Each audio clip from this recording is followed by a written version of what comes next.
Bismillahirrahmanirrahim. Assalamu alaikum. Welcome to Newsroom. I'm your host, Umar Khalid. But today is Monday, the 21st of June, 2021. These are the stories that will be under discussion during today's show.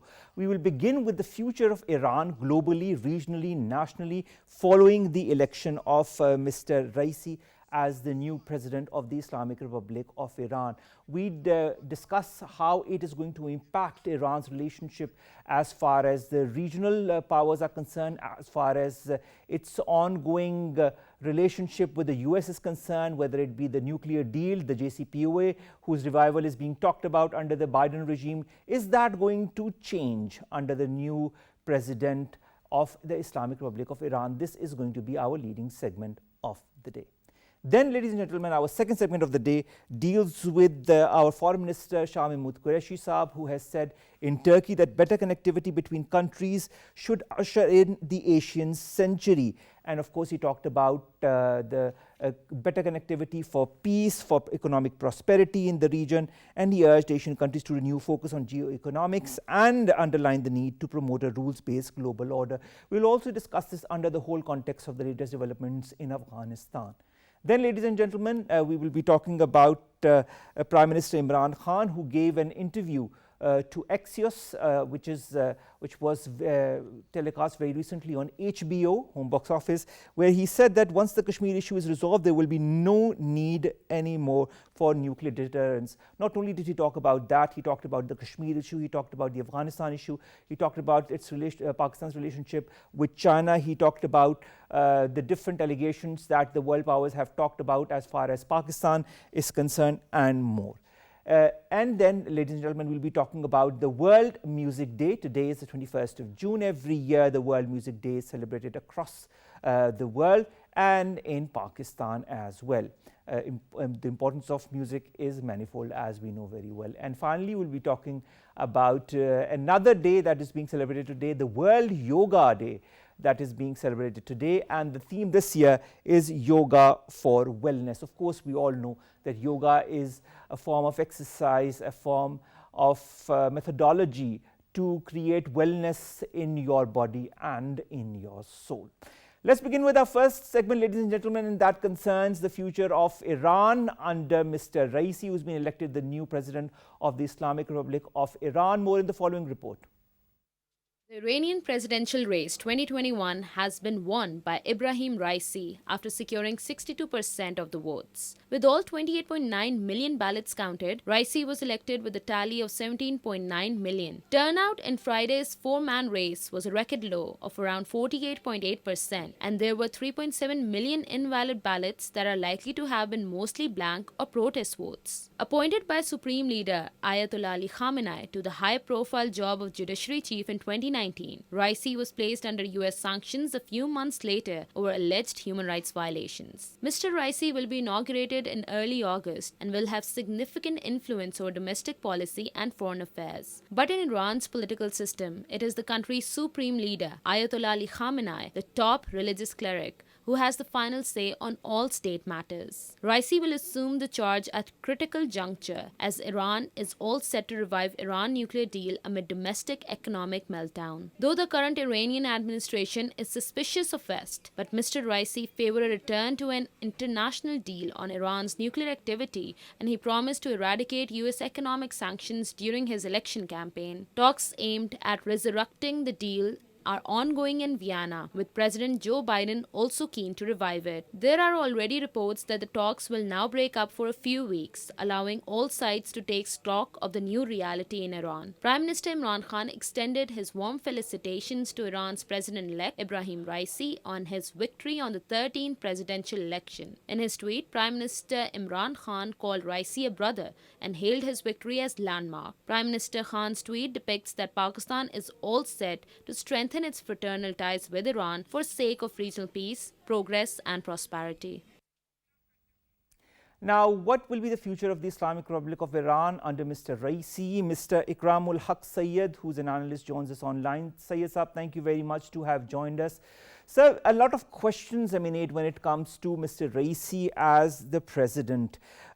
He is apparently still under certain US sanctions. What does that mean for its future as far as the relationship between the United States and Iran is concerned?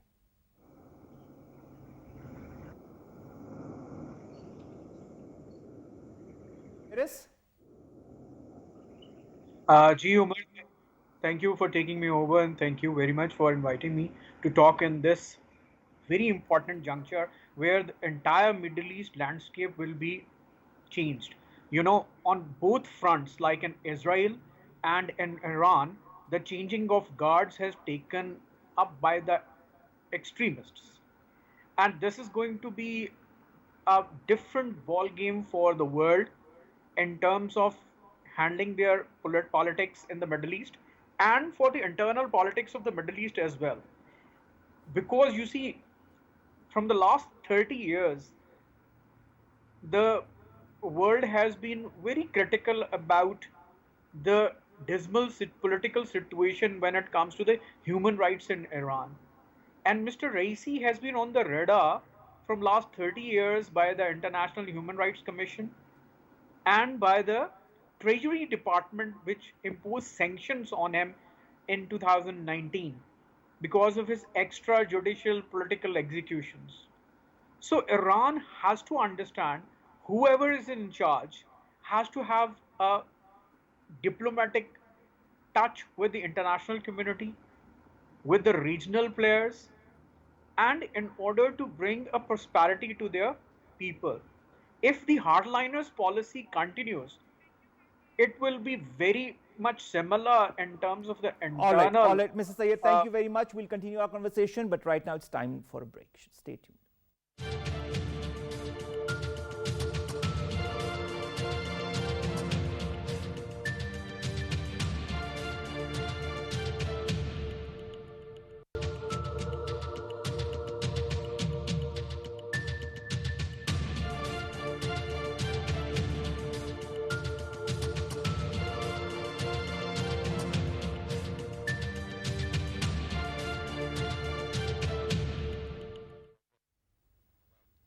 Welcome back, ladies and gentlemen. Our second story concerns our Foreign Minister Shah Mahmood Qureshi Saab, who in Turkey said that better connectivity between the countries of the region is going to usher in the Asian century. More in the following report. The foreign ministers of Pakistan, Kyrgyzstan, Malaysia, Tajikistan and Uzbekistan met on Saturday under the Antalya Diplomacy Forum of Turkey. While participating in this high-level panel discussion on regional cooperation in Asia, Foreign Minister Shah Mahmood Qureshi emphasized the significance of geoeconomics, multilateralism and rules-based world order in contemporary world. Foreign Minister Shah Mahmood Qureshi further drew attention to colossal obstacles hampering regional cooperation in Asia, such as unresolved disputes, tensions from within and without, renewed arms race, containment policies, and unilateralism. Besides asserting the need to ameliorate roadblocks to comprehensive regional cooperation, Foreign Minister also highlighted the collective challenges which need joint strategies such as poverty, COVID-19 pandemic, and climate change. While underlining the prospects of Asian century, Mr. Qureshi urged that connectivity and greater regional integration in terms of trade and investment would pave the way to shared prosperity, with specific mention of China-Pakistan Economic Corridor, a flagship project of the Belt and Road Initiative. Foreign Minister propagated his recommendations to improve regional collaboration in accordance with the theme of the forum, which is innovative diplomacy, new era, new approaches, and three pillars of Pakistan's regional policy, which are regional connectivity, development partnerships, and peace and prosperity. The Antalya Diplomacy Forum, for which several global leaders and diplomats have gathered for discussion on important issues, is aimed at exploring possibilities for vigorous regional cooperation while probing the key barriers to regional connectivity.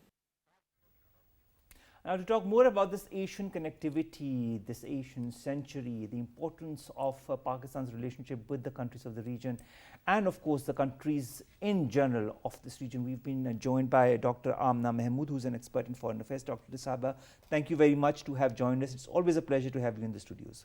Same from my side. Dr. Saiba, let's begin with Pakistan's role as far as the region is concerned. When our foreign minister says that better connectivity between the countries will usher in the Asian century, how much do you feel is this sentiment reciprocated by the other countries of the region? Umar, it's not a new thing that regional connectivity was at the core of all political and economic relations. When we talk about that we are focusing now on geoeconomics, Geoeconomics means that we are living in a region and we want to have first cooperation, economic cooperation with all our neighboring countries, and then extending it to the regional countries. And when we are talking about this, it means that we want to come out of the traditional rivalries and traditional hangover of the history. So, this is a very good message from Pakistan that we are ready to extend cooperation with all Asian countries first, and then it would be extended to Europe and elsewhere. You know, at the start of this century, it was a prediction that it would be the Asian century because of the rise of China, because of the rise of Russia again, resurge of Russia again in international politics. But when we are talking about connectivity, regional cooperation for development, and when we talk about prospects of peace, it means that all are at the core of geoeconomics, because without peace you cannot have business relationship, without peace you cannot have development. And when we are talking about development and peace, there would be automatically economic boom in Asia. And since it is very problematic in Asia, because Asia is carrying maximum rivalries, maximum disputes. Those disputes are regional as well as international. So, I would appreciate that if the world would understand, and you see that in Antalya conference, everybody is appreciating, everybody wants to reciprocate, because that is in interest of the everyone, because geostrategic relations that mostly resulted in patron-client relationship, benefit of one power, and even at the cost of the interest of other contributing powers, as happened with Pakistan. But while we are talking about geoeconomics, it is in the benefits of both. If you are trading, if you are cooperating in terms of technology transfers, if you are cooperating in trade of services, by all means you are at benefit. One is getting services, other is getting payment, one is getting goods, other is getting payment, So, that is a way of win-win situation by all trading partners, by all development partners. So, I think the response from you see from the statement and the sideline meetings of all the foreign ministers, that they are appreciating, because they are, since they are in trouble, they are living in the same world as we are. So, they are reciprocating Pakistan's stance, and they do have the same stance, I think. Now, you talked about peace in the region, that is primordial in order to bring about an economic prosperity and to usher in that Asian century, as our foreign minister has called.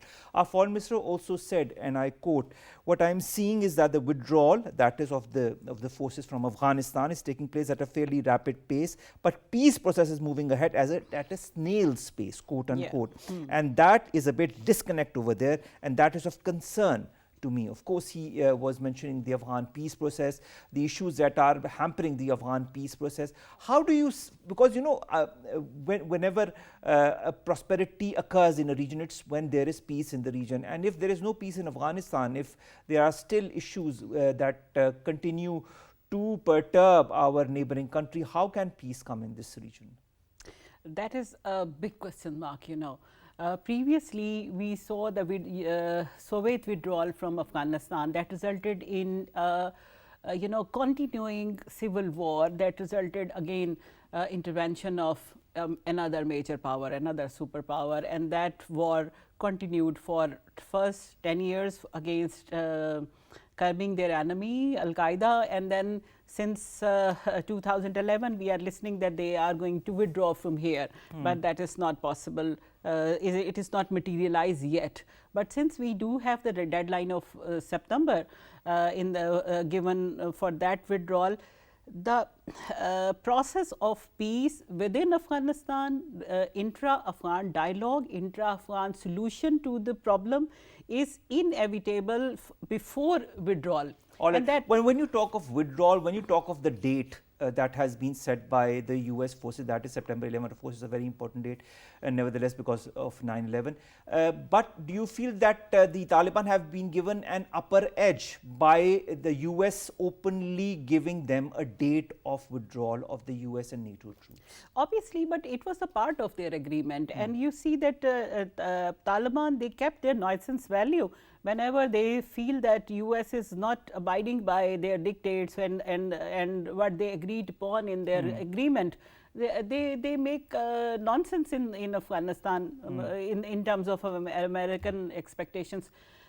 And they assert their pressure, and they are carrying their leverage that they are in commanding position in Afghanistan, and that has been accepted by US while they enter into bilateral negotiations with Afghanistan, that Taliban is having a potent value there in Afghanistan. So what Mr. Qureshi mentioned, that is very pertinent to this problem, that before US withdrawal, there should be an internal peace process succeeded and agreed upon by Afghan forces, so that there may be a connectivity between peace and autonomy as well, because peace without autonomy is nothing but peace with having not having any agreement among the Afghan forces, and that at the same time there would be US withdrawal, then there would be autonomy. Now let's talk about the US withdrawal from Afghanistan. Let's talk of the US continuity as far as helping out Afghanistan is concerned.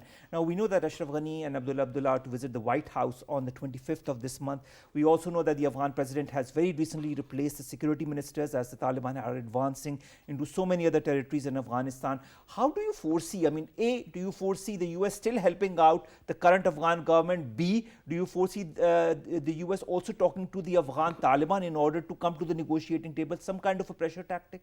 Yeah, I think there are two scenarios which are visible now. One, that Americans are expecting that there would be a solution to intra-Afghan dialogue that would be accepting the present government in office. Only then they can continue in supporting position in Afghanistan. And if that would be the other way around, then it would not be possible for Americans to stay there and support a Taliban government, because they have declared that the Islamization and Islamic system would be the best option, and they are going for that option. Then how US is going to support that? Because they have openly stated that, and very recently Mr. Baradar has said that.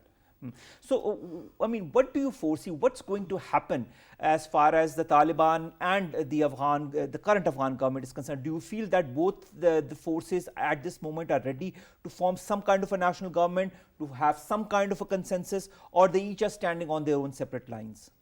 I don't think that Taliban are ready to compromise, and they are ready to give some decisive role to the present government and other factions of other political factions in Afghanistan. They know that they are the potent force, they can fight even, they can conquer even. So, on that assumption, they would not extend more cooperation to other factions.